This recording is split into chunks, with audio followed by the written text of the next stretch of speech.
Hello बच्चों, नमस्कार। आप सभी का स्वागत है जवाहर नवोदय विद्यालय की एकमात्र free online coaching classes Navodayan classes 2020 में।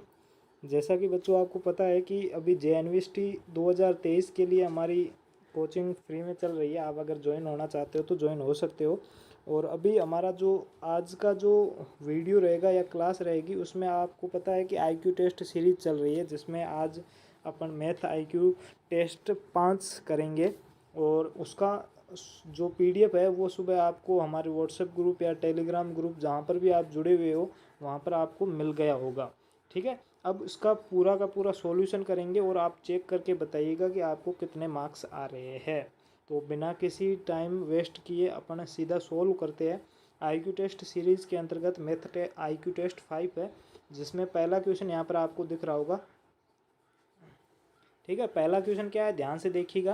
पहला क्वेश्चन है कि एक गाय का विक्रय मूल्य 8,000 रुपये है। यदि गाय 20% हानि पर बेची गई है तो गाय का क्रय मूल्य कितना होगा। The selling price of a cow is ₹8,000 if the cow is sold at a loss of 20%, then what is the cost price of the cow. यानी कि आपको काऊ का CP बताना है, काऊ की क्रय मूल्य बताना है। तो आपको मैंने बताया था कि जो विक्रय मूल्य वाला या क्रय मूल्य वाला फॉर्मूला एक ही होता है। क्रय मूल्य या विक्रय मूल्य, विक्रय मूल्य बराबर क्या होता है, क्रय मूल्य इनटू जो भी आपको प्रॉफिट या लॉस हुआ, लाभ या हानि, बटे 100। ठीक है, अब यहाँ पर विक्रय मूल्य आपको दिया हुआ है, कितना दिया हुआ है, 8,000 रुपये। तो 8,000 बराबर क्रय मूल्य हमें ज्ञात करना है। तो क्रय मूल्य की जगह क्रय मूल्य या फिर इंग्लिश में आप CP भी डायरेक्ट लिख सकते हो। इनटू हमें लॉस हुआ है, क्या हुआ, हानि हुई है 20% की। तो यहाँ पर लॉस हमेशा आपको पता है कि अगर लाभ होता है तो 100 में ऐड करेंगे और लॉस होगा या हानि होगी तो उसको 100 में घटाएंगे। तो यहाँ पर हानि हुई है 20% की, तो 100 में से 20 को घटाएंगे तो कितना आ जाएगा, 80 बटे 100 हो जाएगा। अब यहाँ पर देखिए कि जो 80 है, यहाँ पर आप देखिएगा कि जो 80 है वो क्या है, गुणा में है, और जो 100 है वो भाग में है। ठीक है, तो यहाँ 100 इधर जाएगा तो ये गुणा में आ जाएगा। तो यहाँ पर क्या आ जाएगा, 8,000 गुणा 100 बटे जो 80 है वो गुणा में है, तो इधर आते ही भाग में आ जाएगा। तो यहाँ पर 80 भाग में आ जाएगा। ठीक है, तो यहाँ पर देखो 0 से 0 कट जाएगा और 8 से 8 कट जाएगा, तो ऊपर क्या बचेगा, यहाँ पर 100 इंटू 100 को 100 से गुणा करेंगे तो कितना आ जाएगा, 10,000, यानी कि 10,000 आपका आ जाएगा। तो गाय का जो विक्रय मूल्य होगा या कॉस्ट प्राइस होगी, CP होगा, वो कितना होगा, 10,000 रुपये होगा। यानी कि ऑप्शन नंबर A है वो आपका एकदम राइट आंसर हो जाएगा। ठीक है, तो यहाँ पर पहला क्वेश्चन आपको अच्छे से समझ में आ चुका होगा। अब नेक्स्ट क्वेश्चन की ओर बढ़ते हैं। दूसरा क्वेश्चन क्या कह रहा है, ध्यान से देखिएगा।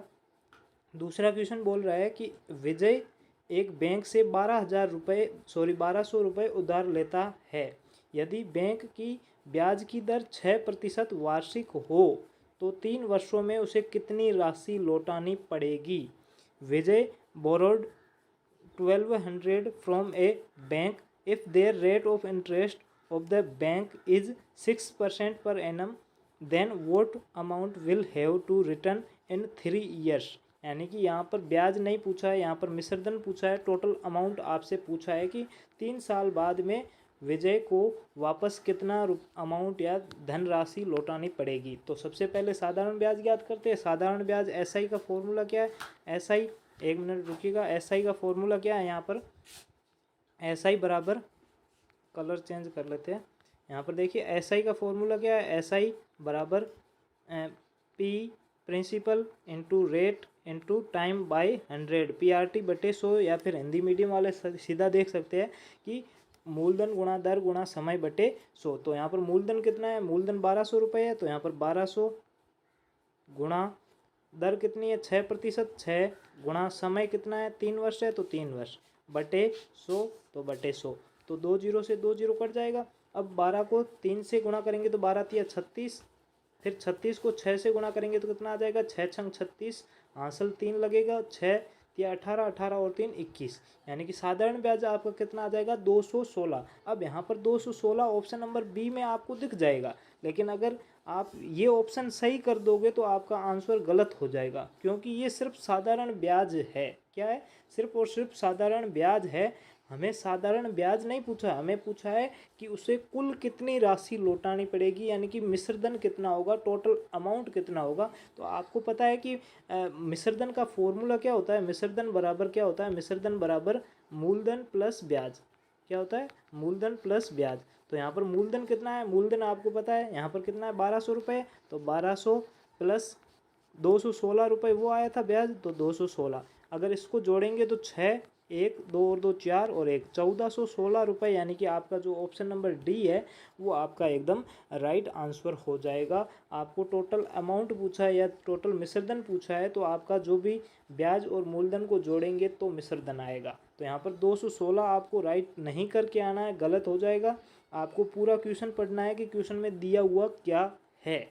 ठीक है, यहाँ तक आपको समझ में आ चुका होगा। नेक्स्ट क्वेश्चन, क्वेश्चन नंबर 3 की ओर बढ़ते हैं।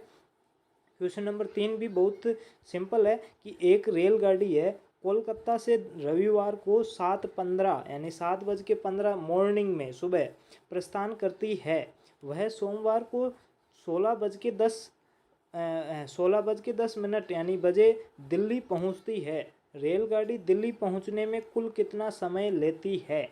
ए train leaves Kolkata on Sunday at 7:15 at reach Delhi on Monday at 16:10। What is the total time to train take to reach Delhi, यानी दिल्ली पहुंचने में उसको कितना टोटल टाइम लगा। अब यहाँ पर आपको पता है कि जो भी 16 या 12 के बाद में जो भी नंबर दिया होता है ये शाम का समय होता है, यानी कि शाम को 4:10 पर ट्रेन है वो दिल्ली पहुंची। अब यहाँ पर आपको ध्यान रखने वाली बात ये है कि कोलकाता से तो वो रविवार को रवाना हो गई थी और दिल्ली वो सोमवार को पहुंची। तो अगर कोलकाता से रवाना हुई और रविवार की सुबह यहाँ पर संडे की सुबह 7:15 पर रवाना हुई, तो आपको पता है कि ये मंडे यानी कि सोमवार की सुबह 7:15 तक कितना टाइम ले लेगी। तो मंडे का 7:15 तक ये 24 घंटे ले लेगी, यानी कि 24 घंटे डायरेक्ट हो जाएंगे।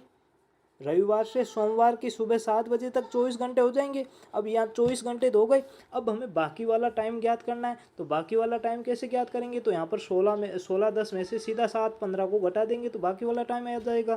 तो यहाँ पर 16:10 में से 7 घंटे और 15 मिनट घटाएंगे तो क्या आ जाएगा? अब 10 मिनट में से 15 मिनट नहीं जाएंगे तो 1 घंटा यहाँ से उधार लेना पड़ेगा। तो 1 घंटा उधार लेंगे तो यहाँ 60 मिनट ऐड हो जाएंगे और यहाँ पर 1 घंटा कम हो जाएगा, यानी कि 15 घंटे हो जाएंगे।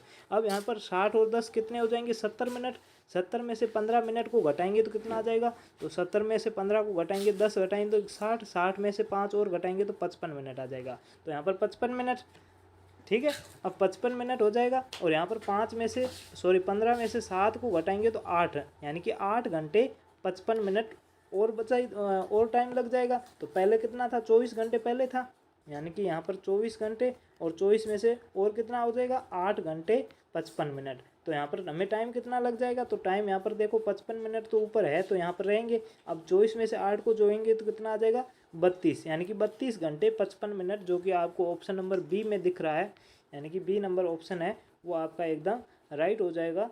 32 घंटे 55 मिनट आपको यहाँ पर टाइम लगेगा। आपको सबसे पहले रविवार से सोमवार तक जाना है, तो रविवार को शाम को सुबह 7:15 से सोमवार की सुबह 7:15 तक कितना घंटे टाइम लगेगा? 24 घंटे।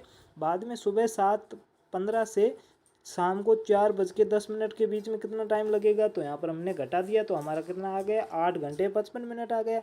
बाद में इन दोनों को जोड़ेंगे तो टोटल कितना टाइम लगेगा? 32 घंटे 55 मिनट। ठीक है, 3 क्वेश्चन हो चुके हैं। नेक्स्ट क्वेश्चन की ओर बढ़ते हैं। चौथा क्वेश्चन क्या है देखते हैं ध्यान से। अब यहाँ पर देखिए क्या क्वेश्चन है कि 60 किलोमीटर प्रति घंटे की चाल से चलती हुई 500 मीटर लंबी एक रेलगाड़ी 500 मीटर लंबे प्लेटफॉर्म को कितने समय में पार करेगी? बहुत अच्छा क्वेश्चन है समय दूरी चाल का। In what time a train 500 metre long running at the speed of 60 kilometre per hour will cross a platform 500 metre long. आपको यहाँ पर समझने वाली बात यहाँ पर ध्यान रखिएगा कि यहाँ पर ये रेलगाड़ी की लंबाई है, ठीक है, ट्रेन है, ट्रेन 500 मीटर लंबी है और यहाँ पर प्लेटफॉर्म है वो भी 500 मीटर लंबा है। तो टोटल जो डिस्टेंस हो जाएगी वो टोटल डिस्टेंस कितनी हो जाएगी, 500 और 500 1000 यानी कि 1000 मीटर टोटल डिस्टेंस हो जाएगी। टोटल कुल दूरी कितनी हो जाएगी, 1000 मीटर कुल दूरी हो जाएगी। टोटल डिस्टेंस कितनी हो जाएगी, 1000 मीटर हो जाएगी, सॉरी। ठीक है, तो यहाँ पर ध्यान रखिएगा, 1000 मीटर का मतलब क्या होता है, 1000 मीटर का मतलब होता है 1 किलोमीटर, 1 किलोमीटर। ठीक है, तो यहाँ पर हमारी टोटल डिस्टेंस कितनी हो गई, 1 किलोमीटर, और जो स्पीड है वो कितनी है, 60 किलोमीटर पर हावर है, यानी कि 60 किलोमीटर प्रति घंटा है। तो हमें यहाँ पर समय पूछा है, समय का फॉर्मूला क्या होता है, समय बराबर दूरी बटा चाल। तो दूरी यहाँ पर कितनी है, 1 किलोमीटर बटे समय कितना है, समय सॉरी स्पीड कितनी है, दूरी बटे चाल है, स्पीड है, तो स्पीड कितनी है, 60 किलोमीटर प्रति घंटे है, तो 60 1/60 आ जाएगा। तो 1/60 घंटे आ जाएगा आपको। अब आपको घंटे से मिनट में कन्वर्ट करना है तो क्या करोगे, तो आपको पता है 1 घंटे में 60 मिनट होते हैं, तो 1 घंटे में 60 मिनट होते हैं, तो 60 से गुना करोगे तो आपको मिनट में टाइम मिल जाएगा। तो यहाँ पर देखिएगा,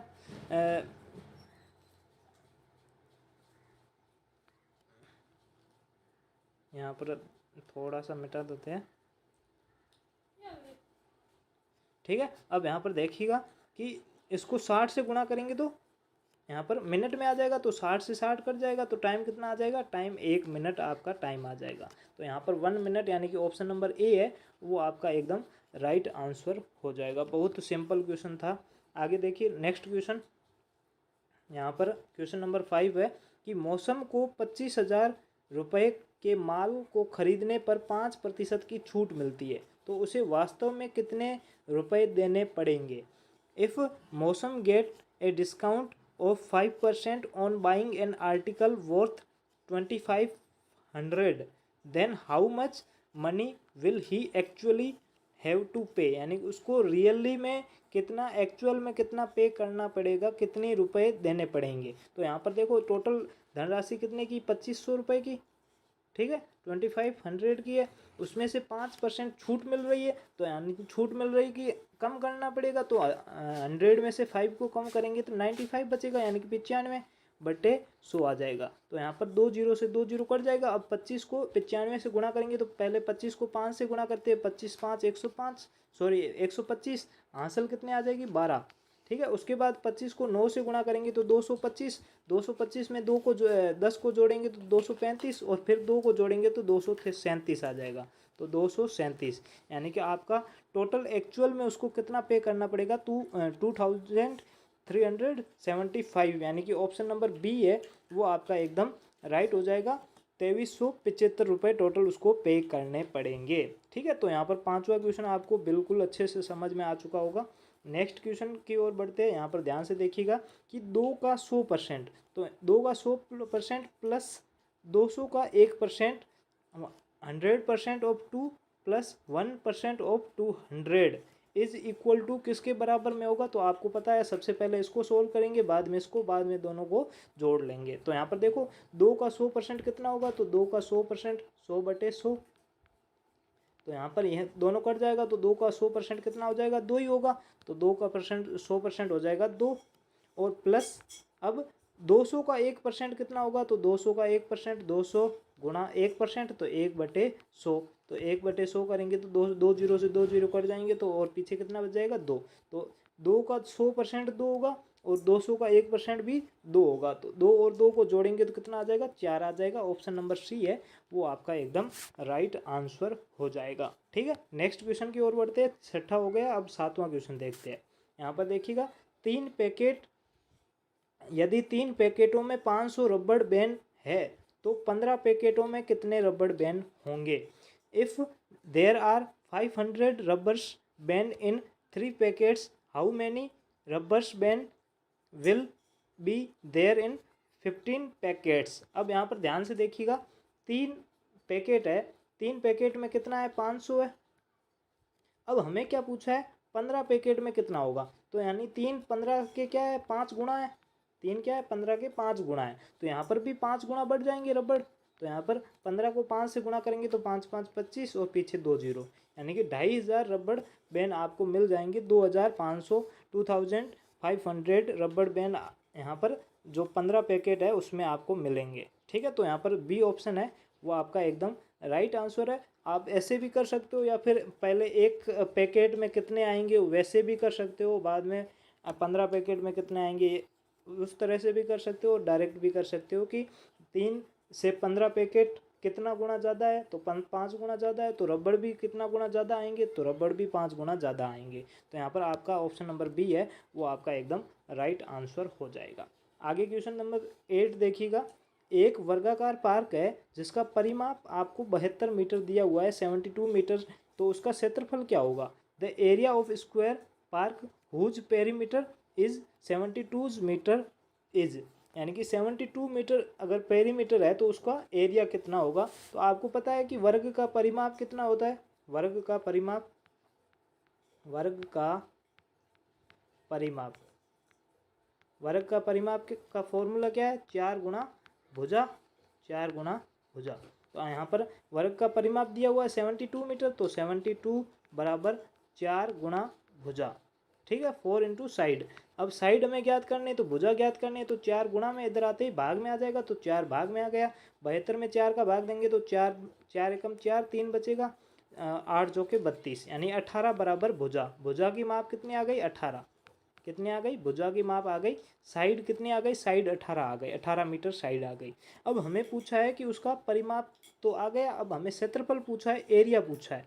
तो एरिया का फॉर्मूला क्या है, साइड स्क्वायर है, भुजा स्क्वायर है। तो 18 का स्क्वायर कितना हो जाएगा, 18 गुणा 18 करेंगे तो 324 आ जाएगा। 18 का स्क्वायर कितना हो जाएगा, 324, यानी कि ऑप्शन नंबर डी है वो आपको आपका आंसर एकदम राइट हो जाएगा। सबसे पहले आपको 1 से 25 तक से कम तो स्क्वायर याद होने ही चाहिए। 1 से 25 तक किसका क्या होगा ये आपको याद होने चाहिए। आपको जैसे ही सीधा यहाँ पर अपन को पूछा 18 का स्क्वायर, तो 18 का स्क्वायर अपन को अगर सीधा याद है तो अपन 324 है वो अपन डायरेक्ट सीधा आंसर कर सकते हैं। तो यहाँ पर 1 से 25 तक कम से कम आपको स्क्वायर याद करने ही करने हैं, वर्ग आपको याद करने हैं, ठीक है। नेक्स्ट क्वेश्चन देखिएगा, 8वां क्वेश्चन हो गया। अब 9वां क्वेश्चन करते हैं। 9वां क्वेश्चन क्या है कि 3.125 भिन्न को भिन्न के रूप में बदलने पर परिणाम मिलता है। Converting 3.125 to a fraction given result, यानी कि अगर इसको 3.125 को अगर फ्रैक्शन में कन्वर्ट करेंगे तो क्या रिजल्ट आएगा। तो यहाँ पर मैंने आपको बताया था कि यहाँ पर पॉइंट को हटाएंगे तो नीचे पॉइंट के बाद में जितने डिजिट दिए हुए उतने नीचे जीरो आ जाएंगे। तो यहाँ पर जीरो लगाएंगे तो कितना आ जाएगा, तो यहाँ पर देखिएगा कि, या फिर आप ऐसे भी कर सकते हो, 1 मिनट, 3.125, ठीक है। अब यहाँ पर देखिए, अगर यहाँ पर 3 तो पूरा है, उसके बाद में पॉइंट है, तो 3 को तो एक साइड रख दीजिए, बाद में कितना है 0.125 है। इसमें अगर पॉइंट को हटाएंगे तो नीचे कितना आ जाएगा 1, उसके बाद में पीछे 3 डिजिट थे तो 3 जीरो आ जाएंगे, ठीक है। अब 125/1000 है, तो अब 125 को 25 से काटेंगे तो 5 आ जाएगा, और यहाँ पर 100 को 25 से काटेंगे तो 4 और बटे में 0, और 5 को 40 से काटेंगे तो 1/8, 1/8। तो यहाँ पर कितना आ जाएगा 1/8, तो भिन्न में आ जाएगा, और 3 पूरा है तो 3 सही 1/8 यहाँ पर आपका आंसर हो जाएगा, जो कि आपका ऑप्शन नंबर बी है वो एकदम यहाँ पर राइट आंसर हो जाएगा। और यहाँ पर ध्यान रखिएगा, यहाँ पर 31/25 है, 31/125 नहीं है, यहाँ पर 3 सही 1/25 है, और 3 सही 1/125 है। ये ध्यान रखना, थोड़ा सा फ्रैक्शन में कन्वर्ट नहीं हो पाया तो इस तरह से टाइप हो गया है, ठीक है। अब नेक्स्ट क्वेश्चन देखिएगा, 8वां क्वेश्चन क्या बोल रहा है, ध्यान से देखिएगा। यहाँ पर दिया हुआ है कि 20 मीटर है वो 20 किलोमीटर का कितना प्रतिशत है। तो 20 मीटर बटे 20 किलोमीटर, 20 किलोमीटर में कितने मीटर होते हैं, 1000 मीटर होते हैं। तो 20 को 1000 से गुणा करेंगे तो कितना आ जाएगा, पीछे 3 जीरो लगाने हैं, 20 और पीछे 3 जीरो, तो 20,000 आ जाएगा। तो यहाँ पर 20/20,000 गुणा 100, ठीक है। परसेंट में कन्वर्ट करना है तो 100 आ जाएगा। यहाँ पर 1 2, ठीक है, 1 जीरो से 1 जीरो कट जाएगा, तो यहाँ पर कितना आ जाएगा 2/10। 2/10 का मतलब कितना होगा 1/5, 1/5, 1/5 का मतलब आप यहाँ पर 2/10 आ जाएगा, सॉरी 2/20 आएगा यहाँ पर, यहाँ पर 20 है, 10 नहीं है 20 है, तो यहाँ पर कितना आ जाएगा 2/20 आ जाएगा, 2/20। 2/20 को काटेंगे तो 1/10 आ जाएगा। अब 1/10 को अगर पॉइंट में कन्वर्ट करेंगे तो नीचे एक जीरो है तो ऊपर एक अंक छोड़ के पॉइंट लग जाएगा, तो 0.1 आ जाएगा। यानी कि 0.1 यहाँ पर आपको ऑप्शन नंबर ए में मिल जाएगा। 0.1 या 0.1 आप जो भी बोलना चाहे वो बोल सकते। तो आपका यहाँ पर आंसर क्या आ जाएगा, 0.1 या 0.1 आपका आंसर ऑप्शन नंबर ए है, वो यहाँ पर एकदम राइट आंसर हो जाएगा। नेक्स्ट क्वेश्चन देखिएगा। नेक्स्ट क्वेश्चन क्या है, नेक्स्ट क्वेश्चन दिया हुआ है 5, 0.5, 0.05, 0.005 का गुणनफल क्या होगा या क्या है या फिर है। 5 इज द प्रोडक्ट ऑफ, शायद तक इंग्लिश मीडियम में थोड़ा सा गलत टाइप हो गया है। आपको यहाँ पर जो दिया हुआ है ना 5 इंटू 0.5 इंटू 0.005 इंटू 0.005, इनको आपस में गुणा करना है। गुणा करेंगे तो कितना आएगा ये आपको पूछा है। तो यानी कि यहाँ पर अब सबसे पहले आप पॉइंट को छोड़ दीजिए, सबसे पहले गुणा करते हैं। तो यहाँ पर 5 को 5 से गुणा करेंगे 25, 25 को 5 से गुणा करेंगे 125, 125 को 5 से गुणा करेंगे तो 625 आ जाएगा। तो यहाँ पर 625 आ गया। अब हमें पॉइंट काउंट करने हैं कि कितने डिजिट बाद में पॉइंट लगा हुआ है। तो यहाँ पर देखिए, यहाँ पर 3 अंकों के बाद में पॉइंट लगा हुआ है, यहाँ पर 2 अंकों के बाद में पॉइंट लगा हुआ, यहाँ पर 1 अंकों के बाद में पॉइंट लगा हुआ। टोटल कितना है, 3 और 2 5, 5 और 1 6, 6 अंकों के बाद में पॉइंट लगा हुआ है। तो हमें यहाँ पर भी 6 अंकों के बाद में पॉइंट लगाना है। तो यहाँ पर 1 2 3 अंक तो दिए हुए हैं और आगे इसके 3 जीरो लगा लेंगे, 3 जीरो और फिर पॉइंट लगाएंगे। तो 0.000625 आपका आंसर हो जाएगा, जो कि ऑप्शन नंबर डी है, वो आपका एकदम राइट आंसर हो जाएगा। क्वेश्चन नंबर 11 का ऑप्शन नंबर डी है, वो आपका एकदम राइट आंसर होगा। ऐसे क्वेश्चनों में आपको सबसे पहले क्या करना है, सबसे पहले गुणा करने, उसके बाद में पॉइंट लगाना है कि पॉइंट कहाँ पर आएगा। ठीक है। अब नेक्स्ट क्वेश्चन देखिएगा। यहाँ पर देखिएगा क्या दिया हुआ है कि यहाँ पर फ्रैक्शन आपको दी हुई है, भिन्न आपको दी हुई है, आपका उनको टोटल योग पूछा है, सम पूछा है। ठीक है। तो फ्रैक्शन क्या दी हुई है, 4/3 प्लस 5/9 प्लस 6/18। अब आपको इसका फ्रैक्शन पूछा है, तो सबसे पहले फ्रैक्शन में आपको क्या करना पड़ेगा, तीनों का एलसीएम लेना पड़ेगा। तो एलसीएम आप लोगों तो क्या आ जाएगा, यहाँ पर एलसीएम लोगे तो 18 आ जाएगा। ठीक है। इन तीनों का एलसीएम क्या आ जाएगा, 18 आ जाएगा। 18 में 3 का भाग देंगे तो 6 आ जाएगा। 6 को 4 से गुणा करेंगे तो 24 प्लस 18 में 9 का भाग देंगे 2, 2 को 5 से गुणा करेंगे तो 10 प्लस 18 में 18 का भाग देंगे तो 1, 1 को 6 से गुणा करेंगे तो 6। 24 और 10 को जोड़ेंगे 34, 34 और 6 को जोड़ेंगे तो 40/18। ठीक है। 40/18। तो 40/18 इसको अगर 2 से काटेंगे तो यहाँ पर 20/9 आ जाएगा। तो 20/9 यानी कि ऑप्शन नंबर डी है, वो आपका एकदम राइट आंसर हो जाएगा, 20/9। ठीक है। बहुत सिंपल क्वेश्चन था, फ्रैक्शन वाली जोड़ भाग की गुणा भाग आपको समझाई हुई है पहले से। ठीक है। अब नेक्स्ट क्वेश्चन देखिए, ये आपको सीधा सा एलसीएम पूछा है। किस किस का पूछा है, तो यहाँ पर ध्यान से देखिएगा। एलसीएम पूछा है 4, 6, 20 और 36 का पूछा है। ठीक है। तो यहाँ पर देखिए 4 का सबसे पहले 2 का भाग देंगे तो 4 में 2 का भाग 2 बार जाएगा, 6 में 3 बार जाएगा, 20 में 10 बार जाएगा और 36 में 18 बार जाएगा। फिर से 2 का भाग जा रहा है तो 2 का भाग देंगे तो 2 में 1 बार जाएगा, 3 में नहीं जा रहा है तो 3 का 3 लिखेंगे, 10 में 5 बार जा रहा है तो 5 आ जाएगा, 18 में 9 बार जा रहा है तो 9 आ जाएगा। फिर से अब 2 का भाग नहीं जा रहा है, अब 3 का भाग देंगे तो 1 का 1, फिर 3 में 1 बार चला जाएगा, 5 में नहीं जाएगा और 9 में 3 बार चला जाएगा। फिर से 3 का भाग देंगे तो 1, 1, 5 में नहीं जा रहा है तो 5 का 5, 3 में 1 बार चला जाएगा। फिर से 5 का भाग देंगे तो यहाँ पर कितना आ जाएगा, 1, 1, 1, 1। अब आपको क्या करना है, 5 तिया 15, 15 तिया 45, 45 दूनी 90, 90, 90 दूनी 180। आप सबको गुणा करोगे तो कितना आ जाएगा, 180 आ जाएगा, 180 आ जाएगा। तो यह आपका एलसीएम हो जाएगा 180, यानी कि ऑप्शन नंबर सी है, वो आपका एकदम राइट आंसर हो जाएगा। 180 आपका एलसीएम आ जाएगा। तो ये एलसीएम और एचसीएफ आपको कैसे निकालते ये भी पहले बताया हुआ है। ठीक है। बहुत सिंपल क्वेश्चन है।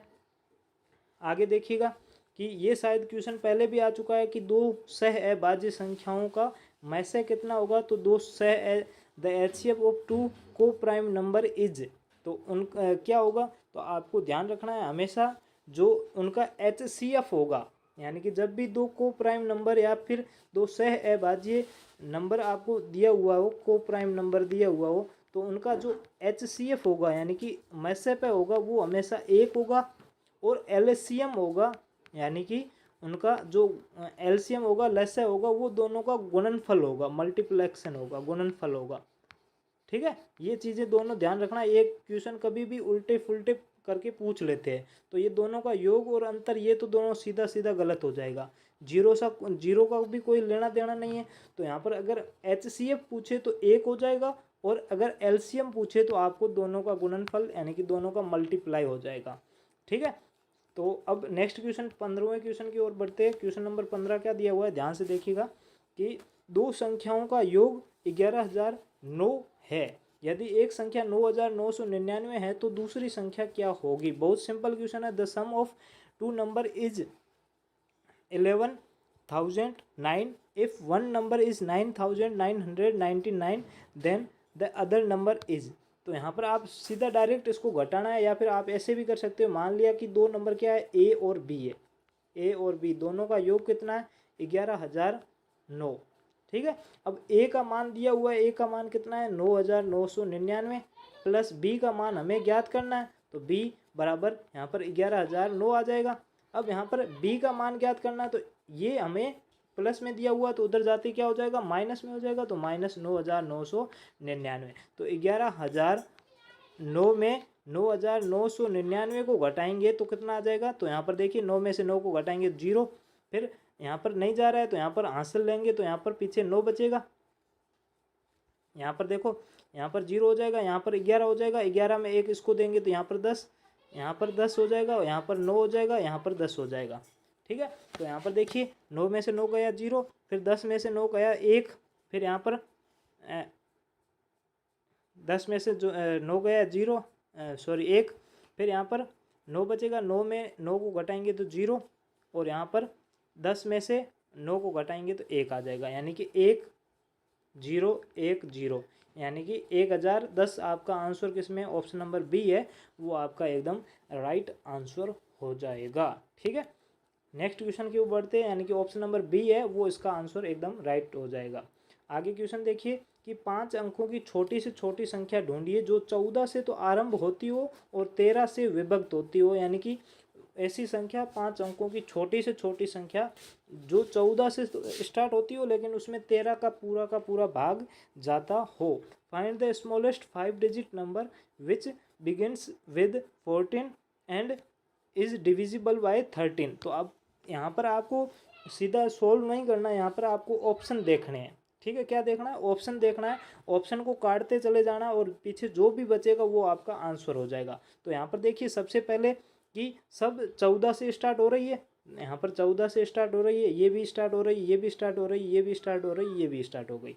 अब यहाँ पर आपको क्या पूछा है कि दिया हुआ क्या है कि 5 अंकों की संख्या है, तो यहाँ पर ये जो पहला ऑप्शन है ये 6 अंकों की है, यानी कि ये तो आपका सीधा सीधा ऑप्शन कट जाएगा पहला। तो अब या तो दूसरा होगा या तीसरा होगा या चौथा होगा। अब आपको क्या पूछा है, छोटी से छोटी संख्या पूछी है, तो हमें क्या करनी पड़ेगी, बाकी इन तीनों में छोटी से छोटी संख्या है, पहले उसमें 13 का भाग देंगे, बाद में उससे बड़ी संख्या में भाग देंगे, बाद में उससे बड़ी संख्या में। तो यहाँ पर सबसे छोटी क्या है, 14,001 है, ये सबसे छोटी है, तो सबसे पहले इसमें भाग देते हैं। तो 14,001 में 13 का भाग देंगे, तो यहाँ पर 14,001 है, इसमें 13 का भाग देंगे, तो 13 का भाग देंगे तो 13 एकम 13, एक बार चला जाएगा, पीछे 10 बचेगा, फिर भाग नहीं जा रहा है, फिर यहाँ पर 100 हो जाएंगे, तो 13 का बार 7 बार बोलेंगे तो 13 7 91 हो जाएगा, 97 हो जाएगा, तो 7 बार आ जाएगा, पीछे कितना बचेगा 91 और पीछे 9 बचेगा, फिर से 7 बार बोलेंगे तो 91 हो जाएगा, यानी कि यहाँ पर पूरा का पूरा भाग जा रहा है। तो यानी कि सबसे छोटी से छोटी संख्या क्या होगी, तो 14,001 है, वो सबसे छोटी से छोटी संख्या होगी। अब यहाँ पर हमें ज़्यादा कुछ करना भी नहीं पड़ा, सीधा सीधा पहले हमने यही संख्या चूज की थी और इसी में भाग दे दिया। ठीक है, तो यहाँ पर आपको कोशिश करनी कि जितने ज़्यादा आप ऑप्शन काट सको उतना जल्दी आपका आंसर मिल जाएगा। तो इसमें कौन सा आंसर हो जाएगा, डी ऑप्शन है वो आपका एकदम राइट आंसर हो जाएगा। आगे देखिएगा, यहाँ पर आपको सरलीकरण दिया हुआ है कि 5 भाग 5 प्लस 5 गुणा सॉरी यहाँ पर हाँ 5 गुणा 5 माइनस 5। अब आपको क्या करना है, सबसे पहले भाग को करना है। तो यहाँ पर 5 में से 5 का भाग देंगे तो 1 आ जाएगा, 1 प्लस अब भाग के बाद में गुणा करेंगे तो 5 में 5 को 5 से गुणा करेंगे तो 25 माइनस 5। अब आपको क्या करना है, पहले जोड़ या बाकी कुछ भी कर सकते हो। तो 25 में से 1 को जोड़ेंगे तो 26 माइनस 5 करेंगे तो कितना आ जाएगा, 21 आ जाएगा। तो 21 यहाँ पर ऑप्शन नंबर सी है वो आपका एकदम राइट आंसर हो जाएगा, यानी कि ऑप्शन नंबर सी है 21 है, ये आपका एकदम राइट आंसर हो जाएगा। अब जो 18वां क्वेश्चन है उसको देखिएगा, क्या क्वेश्चन कह रहा है कि निम्न में से कौन सी संख्या न्यूनतम है, सबसे छोटी संख्या कौन सी है। Which of the following number is the list छोटा नंबर कौन सा है, ये आपको पता करना है। तो यहाँ पर आपको पता कैसे करोगे, तो यहाँ पर आपको मैंने उस दिन आपको सीधा सीधा सिंपल तरीका भी बताया था। क्या बताया था मैं अभी आपको बता देता हूँ, इसको थोड़ा सा जूम कर लेता हूँ, ठीक है। यहाँ पर देखिएगा ध्यान से कि संख्या क्या दी हुई है कि पहले 70070, ठीक है। दूसरी संख्या क्या है 70077। तीसरी संख्या क्या है 700 सॉरी दूसरी संख्या क्या है 70770। तीसरी संख्या क्या है चौथी संख्या क्या है 70707। ठीक, अब आपको सबसे छोटी संख्या पता करनी है। तो मैंने आपको क्या कहा था, सबसे पहले पहला वाला अंक देखिए, तो इसमें सबसे पहला वाला अंक सबका समान है, 0 है। अब दूसरा वाला, तो दूसरा भी सब में समान है, सब में 0 है। अब तीसरा वाला देखिए, तो इन दोनों में 7 7 है और इन दोनों में 0 0 है, यानी कि या तो सबसे छोटी इनमें से होगी या इसमें से होगी। अब अगला अंक देखेंगे तो इसमें 7 आ जाएगा, इसमें भी 7, यानी कि ये दोनों समान है। उससे अगला अंक देखेंगे तो इसमें 0 है और इसमें 7 है, तो ये छोटी है, तो ये सबसे छोटी संख्या हो जाएगी पहली। तो इसमें क्या दिया हुआ है कि 700 और बाद में 70 है, यानी कि 70,070 आपकी सबसे छोटी संख्या हो जाएगी, जो कि ऑप्शन नंबर बी है वो आपका यहाँ पर आंसर एकदम राइट हो जाएगा। ठीक है, सबसे पहले आपको आगे से चेक करना है कि सबसे छोटी संख्या कौन सी है। आपको सिर्फ और सिर्फ डिजिट चेक करना है, जो डिजिट छोटा है वो संख्या छोटी हो जाएगी, जो डिजिट बड़ा है वो संख्या बड़ी हो जाएगी। वह सब अगला सेकंड लास्ट क्वेश्चन है 19वां क्वेश्चन, और उसके बाद में एक और क्वेश्चन बचेगा, लास्ट क्वेश्चन है 20वां क्वेश्चन बचेगा, उसको भी कर लेंगे। ठीक है, तो यहाँ पर देखिए 19वां क्वेश्चन क्या कह रहा है, वह सबसे छोटी से छोटी सम संख्या, यहाँ पर ध्यान से देखना, सम संख्या पूछी है, सिर्फ सबसे छोटी से छोटी संख्या नहीं पूछी है, सम संख्या पूछी है, जिसका निर्माण 0 1 2 3 से हुआ हो। Find the smallest given number which can be formed with 0 1 2 3। अब यहाँ पर काफ़ी बच्चे क्या करेंगे, सबसे छोटी संख्या पूछी है, कौन कौन से 0 अंक है, तो 0 1 2 3 है, तो सबसे छोटा अंक पहले 0 लगाएंगे, फिर 1 लगाएंगे, 0 2 3। ये काफ़ी बच्चे यहाँ पर करके आ जाएंगे, तो ये आपका आंसर गलत हो जाएगा। यहाँ पर देखिएगा ये ऑप्शन नंबर सी में दिया हुआ है, अगर आप सी ऑप्शन करते हो तो यहाँ पर गलत हो जाता है, क्योंकि यहाँ पर आपको सम संख्या पूछी, इवन नंबर पूछा है, जो कि ये इवन नंबर नहीं है। इवन नंबर सम संख्या की परिभाषा क्या है, जिसमें 2 का भाग जाता है या फिर जिसका यूनिट प्लेस इकाई का अंक है वो 0 2 4 6 8 होना चाहिए। तो इसका यूनिट प्लेस 0 2 4 6 8 में से नहीं है, तो इसको यूनिट प्लेस में चेंज कैसे करेंगे, तो यानी कि आपको पीछे के वाले 2 अंक है जो इवन अंक है, इवन यहाँ पर 2 अंक है, 2 सम संख्या है, तो 2 को पीछे लेके जाना पड़ेगा और 3 को आगे लेके आ जाना पड़ेगा। तो यहाँ पर पहले तो 0 1 और 0 सेम आ जाएंगे, फिर 3 को आगे लेके आएंगे और 2 को पीछे लेके जाएंगे, तो 1032 है वो आपका एकदम राइट आंसर हो जाएगा। ऑप्शन नंबर डी है वो एकदम सही आंसर हो जाएगा।